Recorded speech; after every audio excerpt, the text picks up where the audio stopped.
জাভির শেষ এল ক্লাসিকোতে লা লিগা শিরোপা আশা বাঁচিয়ে রাখার মিশন বার্সেলোনার। মৌসুমে চড়াই উতরাই পার হওয়া বার্সেলোনার গায়ে চ্যাম্পিয়ন্স লিগ থেকে বাদ পড়ার ক্ষত টাটকা। আর দারুণ ছন্দে আছে লা লিগার টপার রিয়াল মাদ্রিদ। সান্তিয়াগো বার্নাব্যুতে রাত ১টায় শুরু হবে বার্সেলোনা রিয়াল দ্বৈরথ। ম্যাচটা যখন এল ক্লাসিকো, সেখানে পরিসংখ্যান কেবলই সংখ্যা। মেসি রোনালদো না থাকলেও বার্সেলোনা রিয়াল মাদ্রিদের দ্বৈরথ এখনও রোমাঞ্চ ছড়ায় বাংলাদেশের ফুটবল সমর্থকদের মনে।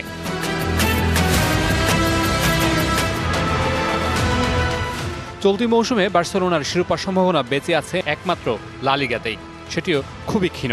চ্যাম্পিয়ন্স লিগ থেকে বাদ পড়ার ক্ষত এখনও তাজা দলটির। এর মাঝেই মহা গুরুত্বপূর্ণ ম্যাচে মাঠে নামবে বার্সেলোনা।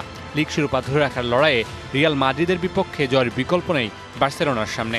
দলটির জন্য মৌসুমের সবচেয়ে গুরুত্বপূর্ণ ম্যাচও বটে।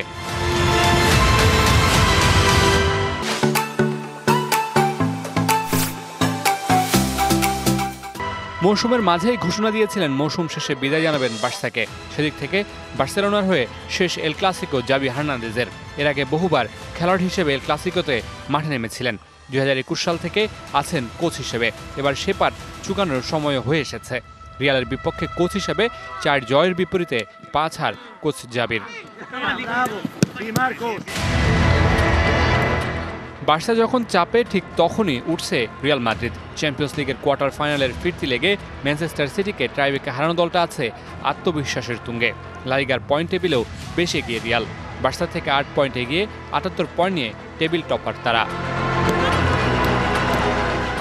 দু দলের মুখোমুখি 87 বারের দেখায় 38 জয় নিয়ে এগিয়ে আছে বার্সেলোনা, আর 29 জয় রিয়ালের নামের পাশে।